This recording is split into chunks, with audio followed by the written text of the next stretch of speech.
You know when you're like having an argument with someone and they sort of start to admit that they were in the wrong, but then you get that what I did was wrong, but moment wherein they undermine their actual admittances of what they did by attempting to fully justify it and make it seem like if you added more context, it really wasn't that bad. Imagine that extended over like an hour and 40 minutes. That's what the Mötley Crüe biopic The Dirt is. That's fate. That's family. And that's Mötley fucking Crüe. Mötley Crüe was a band that made mistakes, but in the end, it was a fun ride. That's the message of the recently released Netflix biopic based on the band's 2001 tell-all memoir, and it's essentially that dynamic of simultaneously admitting to those mistakes, but also kind of justifying them, that has shaped any critical conversation people have had about the film. It's a movie that tries to capture the rising years of the controversial 80s hard rock band, with all their sex and drug addiction and basic lack of respect for other human beings, in particular women. But as commenter PP Patterson 2004 put it in response to one negative review of the film, I am pretty sure if you understood the movie, the band doesn't even like how they behaved. Well, for PP Patterson 2004 and all the PP Patterson 2004s out there, this is the video for you. Because Mötley Crüe certainly do not think that what they did in their heyday was a good thing. But tell us about your relationship with your father. And if you're one of those people who think I'm just here to clickbait about a harmless, fun movie for a quick buck, I have one word for you. Skillshare. Have you considered it? It's an online learning community used by thousands of creators across a variety of disciplines, a tool you can use to learn about a ton of different subjects like design, business, art, and more. In fact, there's over 25,000 classes currently available, so pretty much anything you care to learn about, there's a class on it. Do you want to know what to actually use turmeric for when you're cooking? Jolene Hart has a class on it. But whatever it is you want to learn about, with premium memberships giving you unlimited access to classes and annual subscription for less than $10 a month, Skillshare is a great place to start. If you'd like to join the more than 7 million creators currently making use of the service, use my offer code listed down below. The first 500 of my viewers get the first 2 months for free.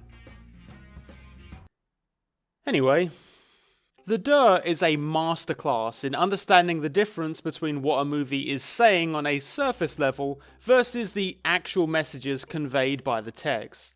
If you look at, say, Starship Troopers, you can definitely see a film that on a surface level shows us a kind of fascist utopia, one which glamorizes ultranationalism and military supremacy while minimizing how it demonizes the other. It's afraid. It's afraid! By examining the rhetoric of the film, we can see that even if on a surface level it glorifies its politics, the text also functions as a satirical dig at fascist propaganda. Nobody would, say, spend an hour and a half arguing the movie is actually showing that system would be a good thing. Nobody. And with The Dirt, we get the same thing. A film that presents one idea on its surface and conveys quite another when you take the text as a whole.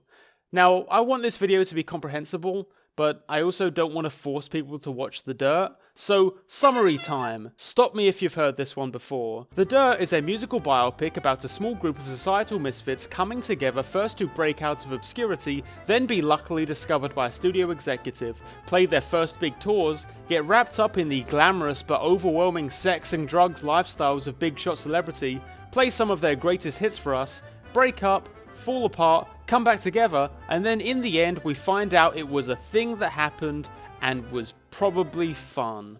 It's the kind of fresh, bold take on the musical biopic formula best befitting a band made famous for smashing the norms of rock celebrity. Now, at risk of treading on the heels of another video essayist who talked about that formula, I'm going to clarify that today my focus is not going to be on the storytelling structure in general. In particular, it's the idea that this is a film called The Dirt, which goes out of its way to give the impression it's going to be a raw, uncut account of who the band were at that time, warts and all. That's me, trying to prove how punk I am. Wow. To underline, impression. Because when you look a little closer, there's a lot of little tricks at play to sort of measure the audience's feelings about these events. To start off, here's an interaction about a third of the way into the film between Tommy Lee's mother and his then fiancée. I met Tommy, and it was totally meant to be. I know this word, postolene, groupie, right? Is that how they call you? Now this scene uses a kind of dramatic irony, a technique whereby the audience has information the characters in the scene are not privy to. We, as an audience, are already introduced to Tommy's fiancée with her cheating on him with another band member, Nikki Sixx.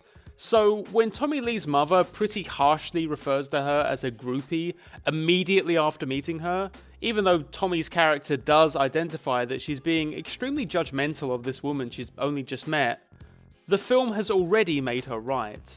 Even though the mother character in this scene has no established reason to basically slut-shame this character, arguably making Tommy the more reasonable person in the moment, what the film has done is set up a moment for this heartless cheater to get her just desserts. While Tommy tells off his mother for making snap judgments about the woman he loves based on nothing but what she looks like, the film is actually communicating this is fine. She's a cheater, so she deserves to be treated badly, even if nobody in this scene actually knows that. So once again, a distinction between the surface meaning, overly critical mother, and what is actually conveyed by the text, righteous dunker of thoughts. And why is Nikki Sixx spared any of this narrative finger wagging about him cheating with his best friend's fiancée? Fun fact, Tommy's mother in this scene is one of 2 sympathetic depictions of women shown in the film. She does not appear again. The very next scene expands on this, leading on narratively from the fight between Tommy's fiancée and mother. Now they're on the tour bus, and Tommy's fiancée is pissed. I don't even know why you told him. It's not like she has anything to do with us getting married. She starts flipping out on Tommy while he calmly tries to cool things down, culminating in her stabbing him with a pen, shoving him around, continuing to insult his mother, and then Tommy Lee reaching his limit and punching her in the face. Jesus Christ. Now, the true story behind the incident, at least as far as I could find, was that it didn't quite go down like this. While Lee and his then fiancée Honey did have an argument about Lee's mother, it was in a limo and not in a tour bus, and there was no stabbing involved. Instead, Lee had gotten fed up of arguing and told the driver to stop the limo so they could kick Honey out of the car.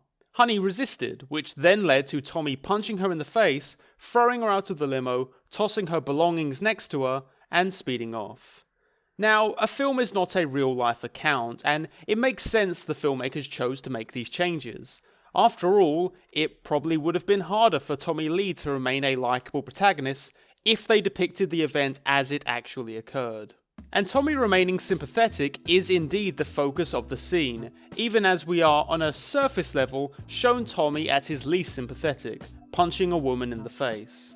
Notice the framing, how when Tommy punches his fiancée, the camera remains on him, capturing his immediate feelings of remorse. It cuts back, still from his point of view, but not showing the fiancée's emotional reaction.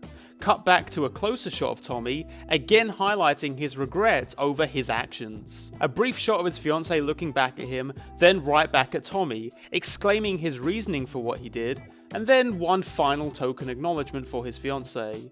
After we cut away, the fiancé disappears from the story entirely, and the thread is essentially dropped, with Tommy back to his usual goofy flirtatious self almost immediately. As an adaptation of a real-world event, the film obviously fails to recognise the actual suffering that took place, caricaturing Honey's own actions while minimising Tommy's. But even in its fictionalised account of the abuse, the film shows a complete lack of interest in the reaction or experience of the victim. To be sure, in this fictional version of the story, Tommy was also a victim here. But it is him, and only him, that the film shows any care towards. While Tommy does have his downward spiral moments later in the film, none of this is tied to his violence towards his fiancée. The film incidentally skips past Tommy Lee's famous multiple assault convictions against his one-time wife Pamela Anderson, and if anything, he remains the most straightforwardly likeable character in the band. On a surface level, the scene says, wow, Tommy was violent towards women. When you account for how the film has chosen to fictionalize this event, and the speed at which the film glosses over the experiences of the victims or the effect of the event, it becomes, Tommy was violent towards women. But it sure was justified, and it wasn't that big a deal. And if your counter to this is that, yeah, of course the focus remains on Tommy, he's the main character, how about the time devoted to this executive character's emotional turmoil, being cheated on by his partner with the band? Or this time devoted to Doc McGee, the band's longtime manager? Point being, the film is fine caring about the experiences of those outside of the bands themselves. Just not really if it was a woman. And so, if women are treated poorly in the film, it's either made to be justified for one reason or another, such as Vince being told to muzzle his girlfriend for complaining about the music, but it's okay because it's good music. Or we just quickly skip their mistreatment and hope that the audience doesn't notice the utter lack of curiosity for the experiences of the victims in a film that is ostensibly a critical look at the band during that period. We don't include anything as overt as, for instance, Vince Neil grabbing a sex worker by the throat and shoving her against a wall. Just something throwaway like Tommy Lee throwing up on a stripper in a montage scene. Nothing to really force the audience to sit with what the impressions of the band were by these women. They continue to be, for the most part, sexy props. And yes, that does include using a woman's body as a metaphor for heroin addiction. These are specific examples illustrating a pattern throughout The Dirt, a recontextualizing of the life and times of Mötley Crüe so as to keep them largely sympathetic while maintaining the aesthetic that this is a story about how living recklessly catches up with you, and it may be a fun life, but it comes with a lot of regrets. In one response to a critical review of the film, Tommy Lee would tweet out, "Your review was laughable. Jeff and the cast killed it. It was our lives. We would know. Little girl, you don't even know about this life." And while there's a lot you could dig into about calling a female reviewer little girl, all I really have to say is, yeah, we wouldn't know about your life, because your film goes out of its way to edit around anything that would lead away from the conclusion that it was worth it in the end. The Mötley Crüe lifestyle wasn't worth it to the women Tommy Lee abused, nor the women Vince Neil abused, nor the woman Nikki Sixx apparently raped, except, whoops, he actually wrote that in the memoir by mistake. Never mind. Nobody tell him Saints of Los Angeles is about molesting an unconscious woman backstage. But as I say, the film doesn't care to spend too much time on any of that, dedicating its time with women almost exclusively as things to have sex with, sympathetic mums, or evil whores. And it's not like the film is only trying to be a fun nostalgia fest for fans of the band. Particularly in its focus on Sixx's toxic relationship with his mother, there is an attempt here to really examine what led him into the headspace he was in, and what fueled his problems with drugs. So there is reflection, just not any kind of reflection about the band's clear issues with women. And that sucks, because as a narrative thread, it leads so well into a very clear Madonna whore complex seen all throughout the film that would have actually made for some fairly insightful social commentary. For those who don't know, the Madonna whore complex is a psychiatric condition defined by a struggle to perceive women beyond the positions of saintly Madonnas or debased whores, leading to men who frequently cheat on their wives while showing flagrant disrespect for women they deem lesser. And is that present in the movie? Is it minimized as much as possible and barely touched upon thematically? I guess in some ways, over-examining this stuff spoils the fun. Why utilize a tell-all memoir adaptation as a case study to why you kept cheating on and assaulting women, when you can pretty much just show the fun parts where you fight dudes and get your dick sucked backstage at a show? It's not even that the film didn't elect to show the more seedy parts of the band's past, which, I don't know, maybe they could have just wanted a fun couple of hours for fans of the band who don't want to have to think too much. But when the explicit theme of your narrative is, here's what happened, the good and the bad, the dirt, and then you tidy up the dirt so as not to challenge the sympathies of fans too much, that's when things get tricky. As David Fear wrote for Rolling Stone, we got musicians acting like horrible people, but still seeming living the dream heroic. A surface level depiction of lives gone off the rails, manicured to leave the impression there sure was a lot that happened back then, but it was a fun ride, huh? If we return to P.P. Patterson 2004, he poses this question. This is what it was like in the 80s. This is what it was like being a Mötley Crüe. What is your personal act of how you did it, like how they behaved? Underneath, similar sentiments from Ed Yakel. You're right, all we let is rewrite history so it is PC and in tune with modern thought. Ralva6719 tells us, this critic comes across as someone who is mad that this behavior occurred back in those days. She apparently wants to throw it under the rug and pretend it never happened. Just below, Mark Kohler gives us, it's not supposed to be an apology tour for the 1980s. It's not supposed to fit into the Me Too movement. It just is what it is. These were the times and this is what happened. Except you know, and I know, that this is not what happened. This is a work of fiction, cobbled together from real-life accounts, but manufactured to give a certain impression of the band Mötley Crüe, a band made famous by their desperation to subvert norms of the music industry, by having sex with a lot of women, getting very drunk, and doing a lot of drugs. And to go along with it, a biopic that carefully toes the line so as to not really subvert our expectations of what the Mötley Crüe were. Playful, reckless mavericks, but alright in the end. The band may have grown past their weird hang-ups about women. If that's the case, it's a shame they wound up with a film that attempts to retroactively justify and minimize the experiences of those women, giving us a film that would have seemed kind of outdated even if it was made in the 1980s. I wasn't looking for a Mötley Crüe biopic to be some tentpole feminist movie.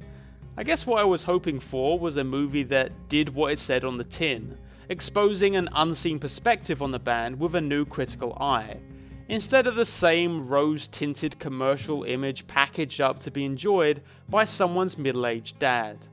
Paradoxically, we wind up with a film that fetishizes its own desire to show the raw, dirty reality of what it's like to be a rock star, but shaves away any part of the band's past that's too edgy, so as to prevent us looking too critically. Leave in the sex parties and drug binges and even the tragic deaths that the story couldn't have possibly left out, but hold back on the domestic violence and sexual assault. It's a problem you could probably have predicted on seeing how heavily involved the band were with the production, but a problem nonetheless. And that's probably a big part of the disconnect between critical and audience reactions to the film. Fans think they're being reminded of what the band and its members were, and not a carefully edited commercial product designed to downplay the more truly dismal aspects of the thing they like's past. Or maybe P.P. Patterson 2004 is the only one who truly understands that the film is actually a commentary on how nostalgia can warp our perspectives, and he's just playing along. And if that's the case, P.P. Patterson 2004, I salute you.